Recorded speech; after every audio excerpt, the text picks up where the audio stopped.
Yes guys, it's your boy Cam, CTB, Cam Talks Boxing, back with another video. The biggest fight in boxing is soon approaching this weekend, and you saw in the thumbnail, is Ryan Garcia being underestimated. Here are 5 reasons why I believe he is. Let's talk about it.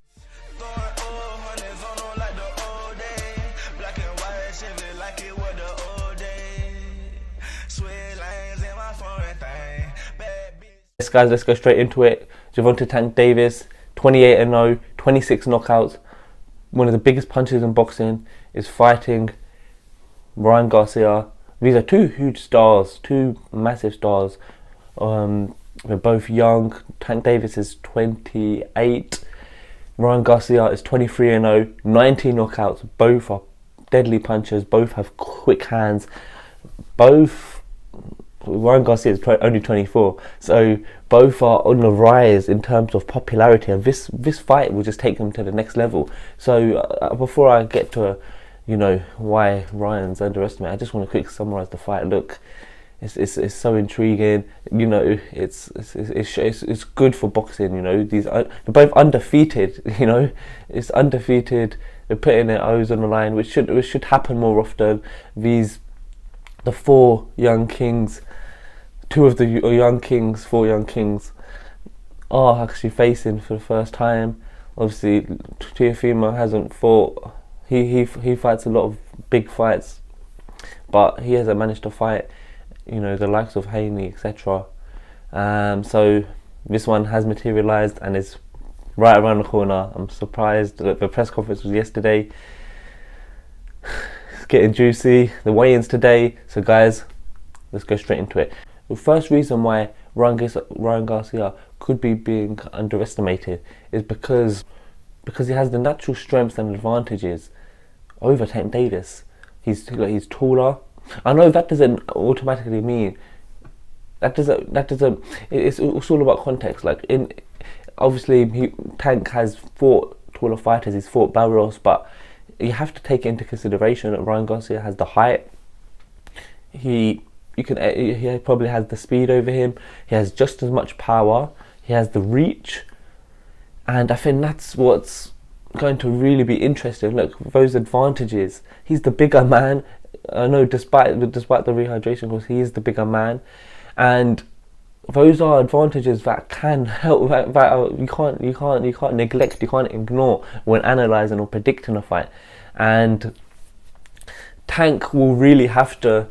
It's going to be an interesting stylistic matchup, but Tank really has to be careful about coming in, because Ryan can punish you. That's the thing. So Ryan is going to be on the outside. He's going to be using his reach, and Ryan Garcia has special power. Moving on to the second reason why I think Ryan Garcia has been underestimated, and is following on from the first point. Davis does get hit quite a bit. I know he has a good defense. I know he doesn't really get rocked or hasn't been dropped, which is testament to him. Fair play to him. Yeah, he looks like he does have a good chin. But this is the hardest puncher he's fought. He gets hit by lesser punchers. He's been hit by the likes of Santa Cruz. He got hit a lot in that fight. He's been hit by Isaac Cruz, by Rolly Romero. I remember with a straight right in the first round, at the end of the first round. Barrios. So this is different. This is Ryan Garcia. If he hits you, Tank could be dropped. He could be rocked. He could be all over the place. So I think we can't ignore that. That Tank, it's not like Shakur Stevenson where the guy hardly gets hit. I tried to find highlights of him getting hit, and he just brushes it off like nothing. But Tank does get hit in his fight. So I think we need to really think about that. Whether it's the right hand of Ryan Garcia or it is the left hook. Obviously the question will be, can Tank's chin hold up? As much as it is a question for Ryan and from his part as well, but can Tank's chin hold up? So we have to think about that as well.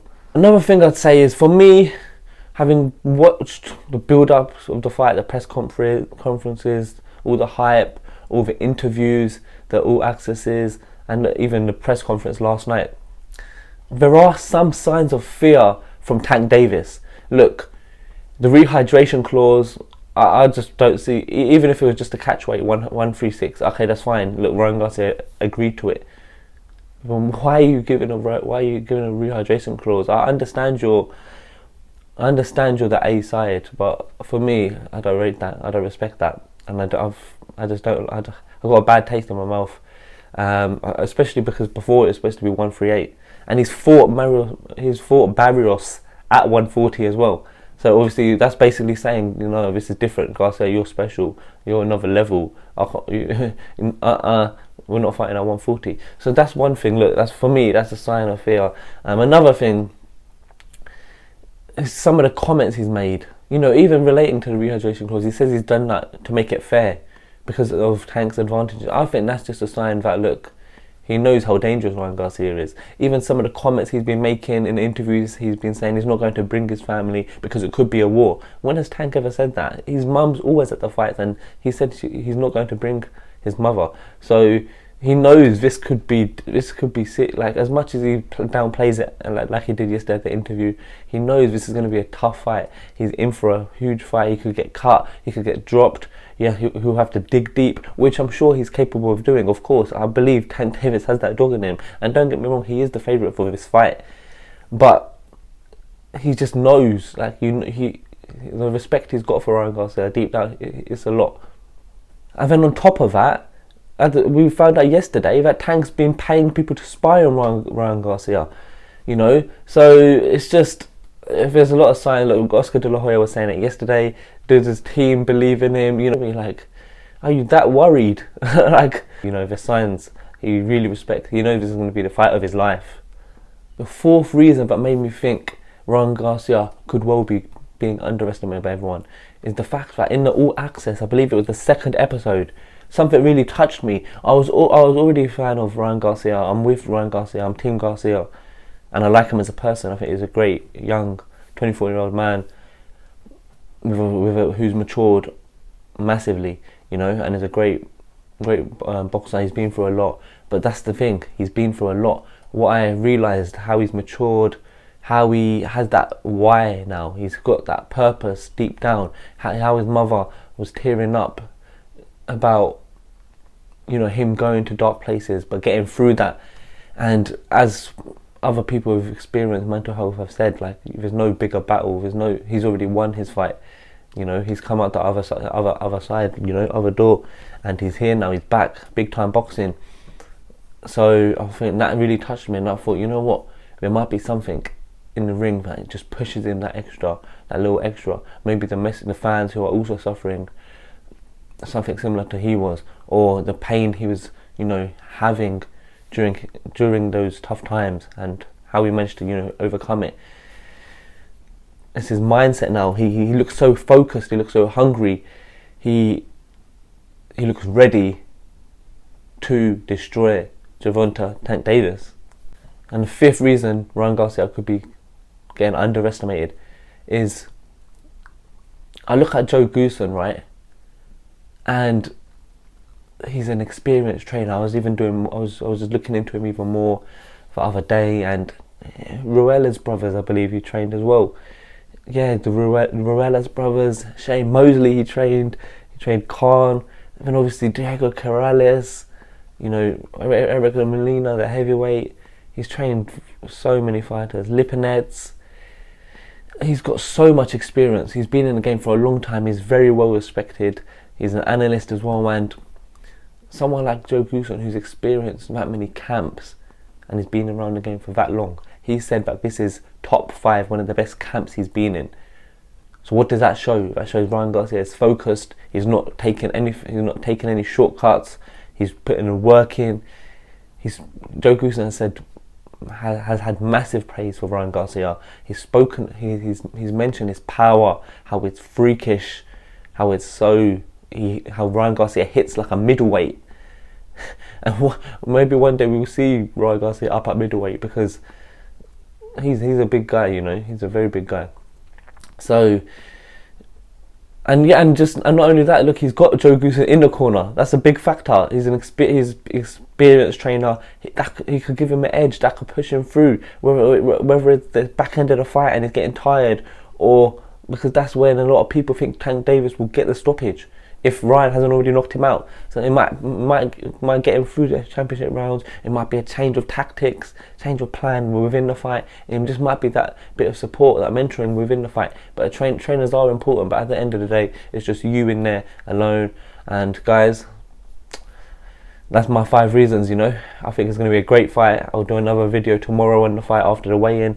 But guys, let me know what you think. Do you think Ryan Garcia is being underestimated? Overall, I do think he's being underestimated, but I think it's fair. I think, look, obviously, I do agree that he probably could have had 1 or 2 more fights before this fight, just to, you know, marinate the fight a bit more and kind of prove himself more. Imagine if he fought like an Isaac Cruz before this fight, or a Kambosos, or a William Zepeda, someone within the top 10. So I think that would have helped as well. I think, obviously, him having that break after the Campbell fight was a bit of a red flag in terms of, oh, do you not like it then? Do you not like having to dig deep? Him being clipped by a lesser puncher like Luke Campbell, people are obviously thinking, what if Tank hits you, it's good night. And he does have his deficiencies. His defense isn't the best, but that's because his offense is so good, you know, so he can afford to, you know, have his chin in the air at times. But can he afford to do it against Tank Davis? We'll find out. But guys, thank you so much for watching. Please like, share, subscribe, and guys, I'll be back with another video.